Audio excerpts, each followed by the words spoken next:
সাইয়েদনা জিবরিল কোরআন নিয়ে এসেছেন, ফলে উনি হয়েছেন শ্রেষ্ঠ ফেরেশতা। বিশ্ব নবীর উপর কোরআন নাজিল হয়েছে, তাই তিনি হয়েছেন শ্রেষ্ঠ নবী। রমাদানে কোরআন নাজিল হয়েছে, তাই রমাদান হয়েছে শ্রেষ্ঠ মাস।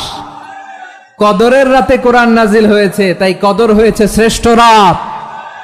আমরাও যদি কোরআনের সাথে সম্পর্ক বাড়াই, আমাদের মর্যাদাও এরকম, আমাদেরকেও শ্রেষ্ঠ মানুষ বানায় দিবে কে? এজন্য কোরআনের সাথে সম্পর্ক বাড়াইতে রাজি আছেন তো? যারাই কোরআনের সাথে সম্পর্ক বাড়ায়, এদের মর্যাদা বাড়ায় দেয় কে? জীবন ভর যদি নফল ইবাদত করে থাকে, নফল নামাজ পড়ে, কিতাবের ভিতরে আসছে সারা জীবন ভর নফল নামাজ পড়লেও ওই এক ওয়াক্তের নামাজ, ফরজ নামাজের কাজা আদায় হবে না। এক ওয়াক্তের নামাজ কাজা আদায় করলে সারা জীবন ভর নফল নামাজ পড়লেও নফল নামাজ ফরজ ইবাদতের সমতুল্য হবে না। ব্যবসায়ী ভাইদের ব্যবসার মনটাও খুব ভালো থাকে, আর যখন ব্যবসা বাণিজ্য ভালো হয় না, তখন তাদের মনটা অনেক ভারাক্রান্ত থাকে, খুব ব্যথা নিয়ে দিন অতিবাহিত করে থাকে। তো সমস্ত ব্যবসায়ী ভাইদের মনের ভিতরে এরকম প্রাণ থাকে, আগের থেকেই পূর্ণ প্রস্তুতি নিয়ে থাকে। যখন ব্যবসার সিজন আসবে, তার আগের থেকেই পূর্ণ প্রস্তুতি নেয়, মানসিকভাবে প্রস্তুতি আগের থেকেই নেয় যে আমার ব্যবসার মৌসুমটাকে, সিজনটাকে আমাকে কাজে লাগাতে হবে। এই জন্যে দেখবেন ব্যবসার সিজন আসার পূর্বেই ব্যবসায়ীরা তার সমস্ত জায়ের ঝামেলা যে আছে, সমস্ত ঝামেলাকে একেবারে কি করে খতম করে, শেষ করে। যদি কোথাও যাওয়ার থাকে, সেখানে মৌসুম আসার আগেই সেখানে গিয়ে তার হাজর সারায়। যদি শ্বশুরবাড়ি যাওয়ার দরকার থাকে, সিজন আসার আগেই শ্বশুরবাড়িতে গিয়ে দেখা সাক্ষাৎ করে, খাওয়া দাওয়া করে চলে আসে। মোট কথা হলো, যদি কোথাও ঘোরার ইচ্ছা থাকে, সিজন আসার পূর্বেই সব কাজ থেকে ফারেক হয়ে একেবারেই সিজনটাকে কাজে লাগানোর জন্যে পূর্ণভাবে একেবারে কি করে, প্রস্তুতি গ্রহণ করে। কারণ ওই সিজনের মধ্যে ব্যবসায়ী যদি বেচা কিনা ভালো করতে পারে, আগামী সিজন পর্যন্ত সে ভালোভাবে কাটাতে পারবে, তার ব্যবসা প্রতিষ্ঠান ভালো থাকবে, তার ব্যবসার ভিতরে সে সচল থাকবে। আর যদি কোনোভাবে ওই সিজনটাকে কাজে লাগাতে না পারে, সিজনের মধ্যে যদি সে সেরকম উন্নতি সাধন করতে না পারে, তাহলে আগামী সিজন পর্যন্ত ব্যবসা প্রতিষ্ঠানকে টিকে রাখাটা তার জন্যে মুশকিল হয়ে দাঁড়াবে। ও মুসলমান ইমানদার, এই জন্যে পবিত্র মাহে রমজানটা হলো আমাদের জন্যে ইবাদতের সিজন, নেকি অর্জন করার সিজন, সওয়াব অর্জন করার মৌসুম। ব্যবসায়ী ভাইরা যেমন ব্যবসার সিজন আসার পূর্বেই তারা প্রস্তুতি গ্রহণ করে নেয়, পূর্ণ প্রস্তুতি গ্রহণ করে, ঠিক তদরূপভাবে আমাদেরকেও পবিত্র মাহে রমজান আসতেছে, নেকি অর্জন করার মাস আমাদের সামনে উপস্থিত হচ্ছে। আমাদেরকেও পূর্ণ প্রস্তুতি নেওয়া দরকার, আমাদেরকেও পূর্ণ প্রিপারেশন নেওয়া দরকার, যাতে করে আমি বেশি বেশি করে পবিত্র মাহে রমজানটাকে কাজে লাগাতে পারি। ঠিক কিনা? পবিত্র মাহে রমজানে যাতে করে আমাকে অন্য কোনো দুনিয়াবি কাজের ভিতরে ব্যস্ত থাকতে না হয়, মশগুল থাকতে না হয়, সেদিকে আমাদের লক্ষ্য রাখা দরকার। ও মুসলমান ইমানদার, পবিত্র মাহে রমজানের ভিতরে ইবাদতের মর্যাদা, ইবাদতের সম্মান, ইবাদতের মান আল্লাহ পাক রব্বুল আলামিন অনেক অনেক গুণে বৃদ্ধি করে দিয়েছেন। কিতাবের ভিতরে আসছে, একজন মানুষ যদি ওয়াক্তিয়া নামাজ, জোহরের নামাজ, আসরের নামাজ, মাগরিবের নামাজ কাজা করে, এক ওয়াক্তের নামাজ যদি কোনো মানুষ কাজা করে থাকে, আর ওই মানুষটা যদি সারা জীবন ভর নফল ইবাদত করে যায়, সারা জীবন ভর যদি নফল ইবাদত করে থাকে, নফল নামাজ পড়ে, কিতাবের ভিতরে আসছে সারা জীবন ভর নফল নামাজ পড়লেও ওই এক ওয়াক্তের নামাজ, ফরজ নামাজের কাজা আদায় হবে না। এক ওয়াক্তের নামাজ কাজা আদায় করলে সারা জীবন ভর নফল নামাজ পড়লেও নফল নামাজ ফরজ ইবাদতের সমতুল্য হবে না। يا أيها الذين آمنوا كتب عليكم الصيام كما كتب على الذين من قبلكم لعلكم تتقون। আল্লাহ বলেন, ও বিশ্বাসীরা শোনো শোনো, তোমাদের জন্য সিয়ামকে ফরজ করা হয়েছে ঠিক যেমন ভাবে তোমাদের পূর্ববর্তী উম্মতদের উপরও সিয়ামকে ফরজ করা হয়েছিল, লাআল্লাকুম তাত্তাকুন, যাতে করে তোমরা সবাই মুত্তাকি হতে পারো। সুবহানাল্লাহ বলেন, যাতে করে তোমরা আল্লাহ সচেতন হতে পারো। তাহলে সিয়ামকে, এই পুরো রমাদান ব্যাপী সিয়াম সাধন করা, সিয়াম পালন করাকে আমাদের জন্য ফরজ করে দিয়েছে কে? রমাদানে সিয়াম পালন করা কি নফল? সুন্নাত? তাহলে কি ফরজ? আওয়াজ করে বলেন, রমাদানে রোজা রাখা কি ফরজ?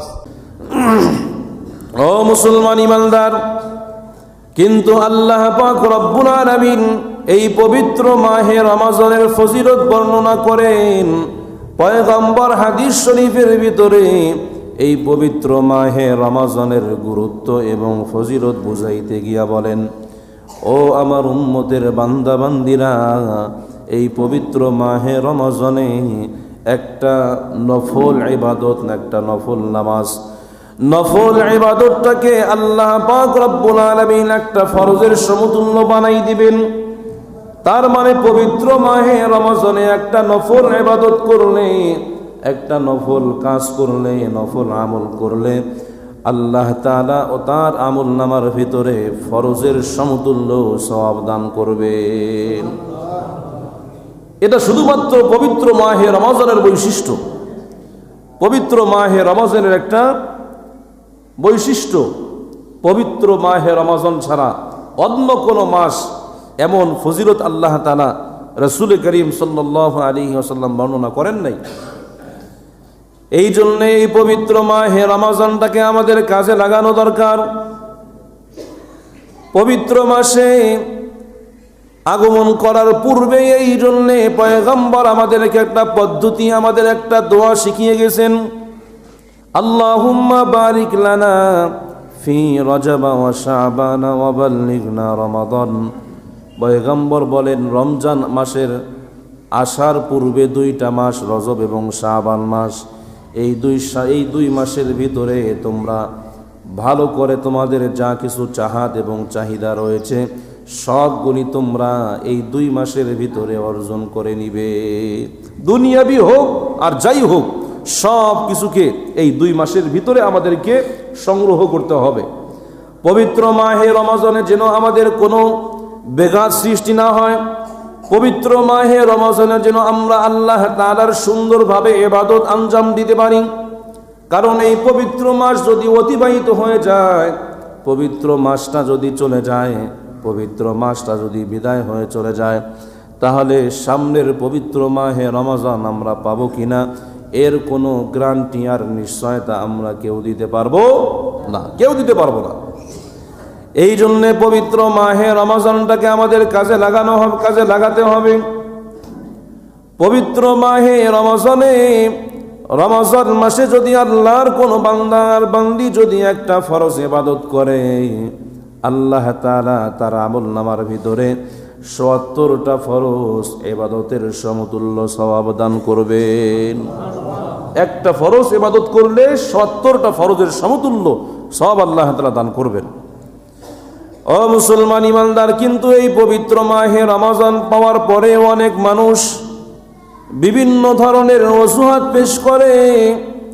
হুজুর, আমরা গরিব মানুষ, যদি রমজান মাসে রোজা রাখি, আমি ভ্যান চালাই, রিক্সা চালাই, ভ্যান চালাইয়া রিক্সা চালাইয়া রোজা রাখাটা অত্যন্ত মুশকিল বিষয়, কঠিন এবং জটিল বিষয়। হুজুর, আমরা গরিব মানুষ, আমাদেরকে দিন কামাই করে দিনে কামাই করে আমাদেরকে খেতে হয়। আমরা হলাম দিন মজুর, প্রতিদিন কামাই করে আমাদেরকে খেতে হয়।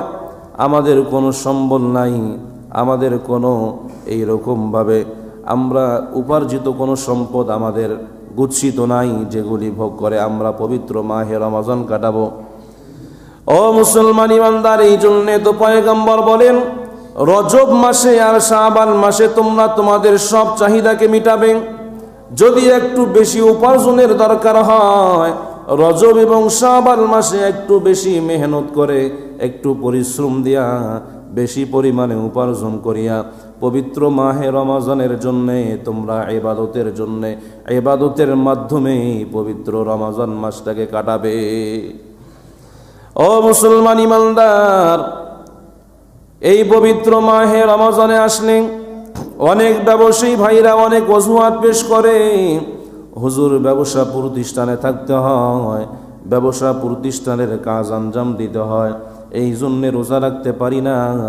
ও মুসলমান ইমানদার, এই সকল অজুহাত আল্লাহ তাআলার দরবারে গ্রহণীয় হবে না। কারণ আমাদের সমাজের ভিতরে অনেক ভ্যানওয়ালা মানুষ রয়েছে, সারাদিন ভ্যান চালায় আবার রোজা থাকে, থাকে কি না? অনেক রিক্সাওয়ালা ভাই রিক্সা চালায় আবার রোজাও থাকে। অনেক ড্রাইভার রয়েছে, তারা ড্রাইভারি করে আবার পবিত্র মাহে রমজানের রোজা বাদ দেয় না। অনেক ব্যবসায়ী ভাইয়েরা রয়েছে, ব্যবসায়ী ভাইয়েরা ব্যবসার কাজ আঞ্জাম দেয়, আবার পবিত্র মাহে রমজানের রোজাও পালন করে, সিয়ামও পালন করে। জোরে বলেন ঠিক কিনা? কিয়ামতের ময়দানে আল্লাহ তাআলার সামনে যদি আমরা অজুহাত পেশ করি, আয় আল্লাহ, দুনিয়াতে গরিব ছিলাম, অসহায় ছিলাম, দুস্থ ছিলাম, অনাথ ছিলাম, গরিব থাকার কারণে রমজান মাসের রোজা রাখতে পারি নাই, দিনমজুর ছিলাম, দিনমজুর হওয়ার কারণে রোজা রাখতে পারি নাই। কিয়ামতের ময়দানে হাসরের দিনে আল্লাহ তাআলা ওই সকল রিক্সাওয়ালা আর ভ্যানওয়ালা, ওই সকল ড্রাইভার আর ওই সব ব্যবসায়ী, ওই সকল দিন মজুরকে আল্লাহ তাআলা উপস্থিত করাবেন, যারা পবিত্র মাস রমজান মাস পাওয়ার পরেও রোজা ছিল। তাদেরকে উদ্দেশ্য করে বলবেন, এই যে দেখো, এই লোকগুলা কি দুনিয়াতে রিক্সাওয়ালা ছিল না? তারাও তো রিক্সা চালিয়ে এর পরেও রোজা রেখেছিল। ও মুসলমান ইমানদার, এই জন্যে এই পবিত্র মাহে রমজানে অনেক সময় অনেক মানুষ বলে যে, হুজুর, আমার ডায়াবেটিস, রোজা রাখা সম্ভব নয়। পবিত্র মাহে রমজানে অনেকেই এমন অজুহাত পেশ করে যে, হুজুর, আমার গ্যাস্ট্রিকের ব্যথা, রোজা রাখা সম্ভব নয়। ও মুসলমান ইমানদার, এই সব অজুহাতগুলি হলো মনের দুর্বলতা, মনের হীনতা, মনের দুর্বলতা, মনের ভিতরে হিম্মত না থাকার কারণে আমরা এইরকম অজুহাত পেশ করে থাকি। পক্ষান্তরে আমাদের অন্তরের ভিতরে, আমাদের মনের ভিতরে যদি আমাদের হিম্মত আর আমাদের অন্তরের সাহস থাকতো, তাহলে এরকম অজুহাত কেন, বড় বড় অজুহাত আমাদের নিকটে পাত্তাই পেত না। জোরে বলেন ঠিক কিনা? অনেক রোগা মানুষ, অসুস্থ মানুষ, জান বের হয়ে যাওয়ার উপক্রম, এরপরে ওই মানুষটা কি করে? রোজা রাখে। অনেক মেডিকেলের ভেতরের রুগীরা মেডিকেলের বেডের ভিতরে শুয়ে শুয়ে কাতরায়, জিজ্ঞাসা করলে বলে রমজান মাসে আবার রোজাও রাখে। এমন রুগী আমি আমার স্বচক্ষে প্রত্যক্ষ করেছিলাম, আমি নিজেই দেখছি। রংপুরে যখন নামাজ পড়েছিলাম, জুমার নামাজ, পবিত্র মাহে রমজান মাসে নামাজ পড়ার পরে আমার এলাকার একজন রুগী ব্যক্তি ছিল, তাকে দেখতে গিয়েছিলাম। আমি শুনলাম যে একজন মানুষ অনেক রোগে আক্রান্ত হয়েছে, এরপরে ওই মানুষটা এইরকমভাবে রোজা ছাড়ে নাই, রোজা আছে। তাহলে সামান্য গ্যাস্ট্রিকের ব্যথা, সামান্য ডায়াবেটিস রোগ, এইরকম অজুহাত পেশ করাটা হলো আমাদের মনের দুর্বলতা। ও মুসলমান ইমানদার, আমাদের মনের ভিতরে যদি হিম্মত থাকে আর মনের সাহস থাকে, তাহলে কোনো অজুহাতকে আমরা পাত্তা দিতে পারি না। এই জন্যে কিতাবের ভিতরে আসছে, আল হিম্মাতু হিয়াল ইসমুল আজম। আল হিম্মাতু হিয়াল ইসমুল আজম। হিম্মত হলো, মনের সাহস হলো ইসমে আজম। মনের সাহসকে কি বলা হয়? ইসমে আজম বলা হয়। ইসমে আজম কি আমরা অনেকেই জানি না। ইসমে আজম তবে কি, এটা কিন্তু রাসূল করিম সাল্লাল্লাহু আলাইহি ওয়াসাল্লাম বলে যান নাই। এই কারণে ইসমে আজমটা অনেক ওলামায়ে কেরামরা বিভিন্ন ধরনের মতামত পেশ করছেন। কেউ বলছেন যে আসমাউল হুসনা হলো ইসমে আজম, কেউ বলেন যে আপনার আমরা যেটা আল্লাহু লা ইলাহা ইল্লা হুয়াল হাইয়ুল কাইয়ুম এই যে আয়াতটা, এই আয়াতটা হলো ইসমে আজম। ইসমে আজমের একটা বৈশিষ্ট্য কি? ইসমে আজমের বৈশিষ্ট্য হলো ইসমে আজম কেউ যদি পাঠ করে, কোনো উদ্দেশ্যে যদি পাঠ করে থাকে, তাহলে অবশ্যই তার উদ্দেশ্যটা কি হবে? পূরণ হবে। ইসমে আজমের পাওয়া, ইসমে আজমের একটা ফজিলত। কেউ যদি কোনো রোগী ব্যক্তির উপরে ইসমে আজম পরে ফু দেয়, অবশ্যই ইসমে আজমের বরকতে ওই রোগী ব্যক্তিটা কি হয়ে যাবে? সুস্থ হয়ে যাবে। পয়গম্বর ইসমে আজমের কথা বলে যান নাই, কারণ অনেকগুলি বর্ণনা করা হয়েছে। তন্মধ্যে একটা কারণ হলো আমাদের সমাজের ভিতরে এক শ্রেণীর মানুষ রয়েছে যারা আর একজন ব্যক্তির ভালো দেখতে পায় না। কি পায় না? ভালো দেখতে পায় না। একজন মানুষ ভালোভাবে খাচ্ছে, কিন্তু আরেকজন মানুষ দেখতে পায় না। তার মনের ভিতরে ক্রোধ, মনের ভিতরে সে ক্ষোভ নিয়ে আসে, কিভাবে তাকে আমার অধীনস্থ বানানো যায়, কিভাবে আমার নিম্নের পর্যায়ে নিয়ে যাওয়া যায়, এরকম প্ল্যান করে, এরকম কোশিশ করে, মেহনত করে, এরকম ভাবে চেষ্টা করে। ইসমে আজম যদি রাসূল করিম সাল্লাল্লাহু আলাইহি ওয়াসাল্লাম বলে দিতেন, জানিয়ে দিতেন, তাহলে একজন মানুষ আরেকজন মানুষের জন্য ক্ষতি সাধন করাটা সহজ হয়ে যাইত, সহজ হয়ে যাইত। সহজেই মনে করেন যে আমি ইসমে আজম পাঠ করে আপনাদেরকে ফু দিতাম, আপনারা ল্যাংড়া হয়ে যাইতেন, আপনারা একেবারে কি হয়ে যেতেন? বোবা হয়ে যাইতেন, আপনারা কোনো কিছু করতে পারতেন না। কারণ ইসমে আজমের একটা পাওয়ার এমন ছিল। তো কিতাবের ভিতরে আসছে যে আল হিম্মাতু হিয়াল ইসমুল আজম। আমি যে কথাটা আপনাদেরকে বুঝাইতেছি সেটা হলো যে মনের হিম্মত, মনের সাহস, এটা হলো ইসমে আজম।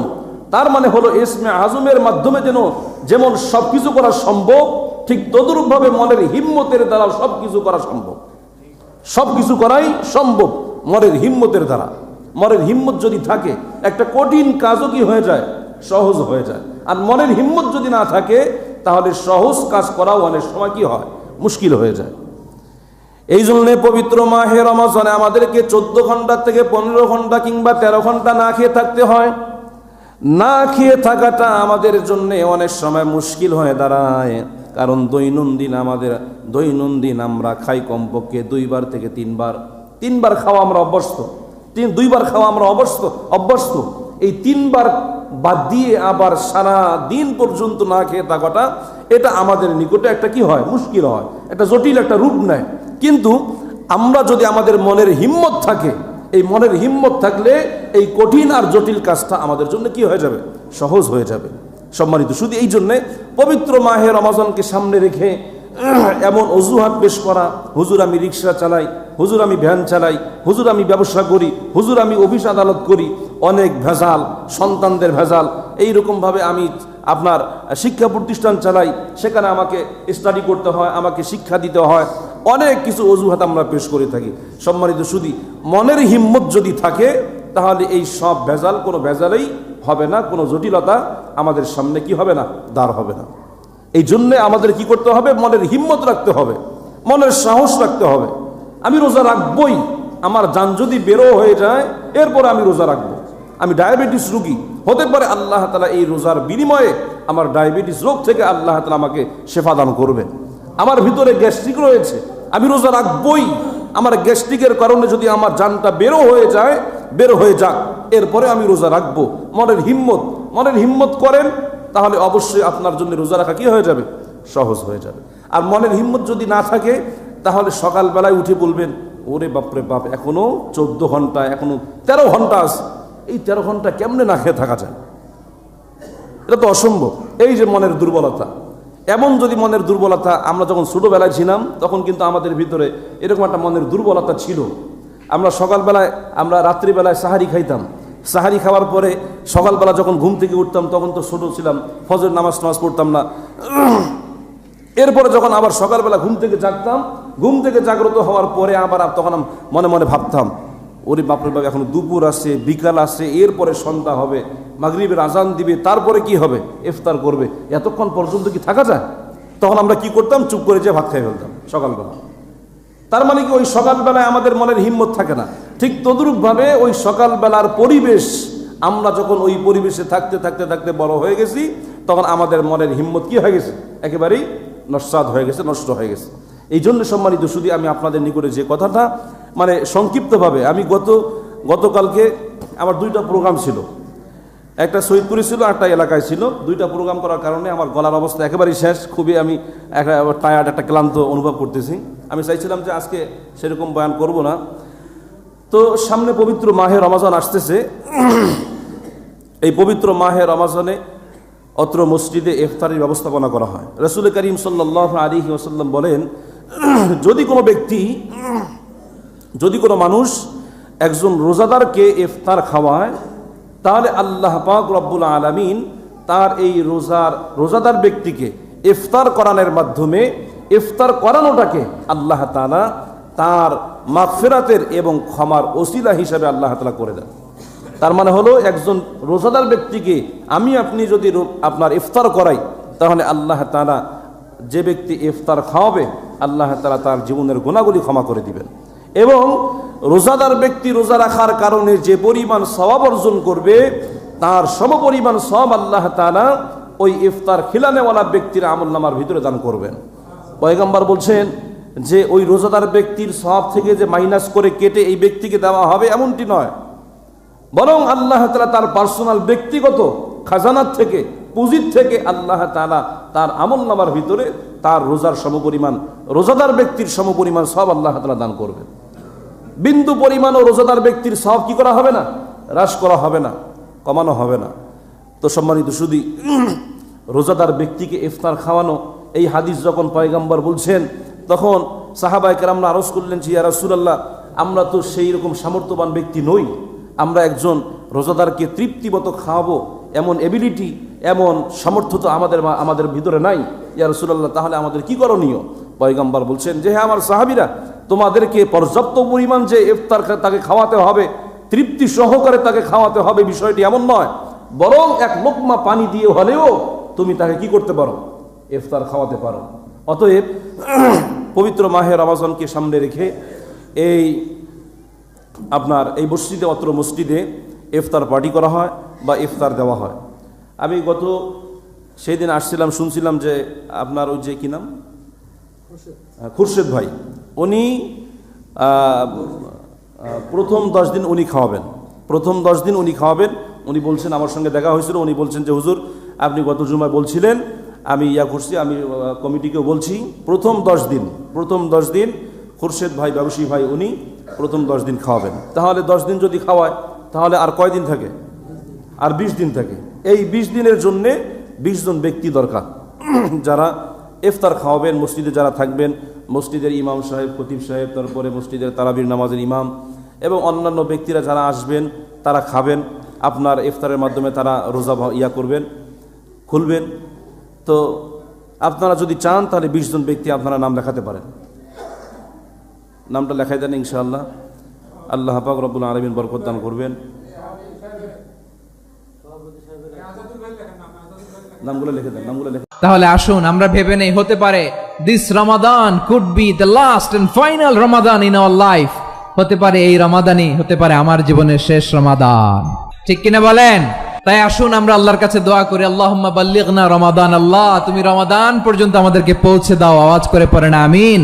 ইবনু রাজাব আল হাম্বালি লাতাইফুল মাআরিফের মধ্যে লিখেছেন, সাহাবারা ওনারা রমাদান কেন্দ্রিক, আমাদের সালফে সালেহিনরা রমাদান কেন্দ্রিক জীবন কাটাতেন। ওনারা রমজান আসার 6 মাস আগে আল্লাহর কাছে দোয়া করতেন, আল্লাহ রমজান পর্যন্ত পৌঁছে দাও। রমজান চলে যাওয়ার পরে বাকি 6 মাস আল্লাহর কাছে দোয়া করতেন, আল্লাহ এই রমাদানে যে ইবাদত করেছি, ইবাদত গুলো তুমি কবুল করে নাও। সুবহানাল্লাহ। তাহলে পুরো বছর রমাদান কেন্দ্রিক জীবন। রমজান আসার আগে 6 মাস দোয়া করতো, আল্লাহ আমরা যেন রমজান পাই। রমজান চলে যাওয়ার পরে বাকি 6 মাস বলতো, আল্লাহ রমজানে যে ইবাদত করেছি এগুলো তুমি কবুল করে নাও। সুবহানাল্লাহ। এই ভিডিওটা আপনারা একবার শুধু দেখুন।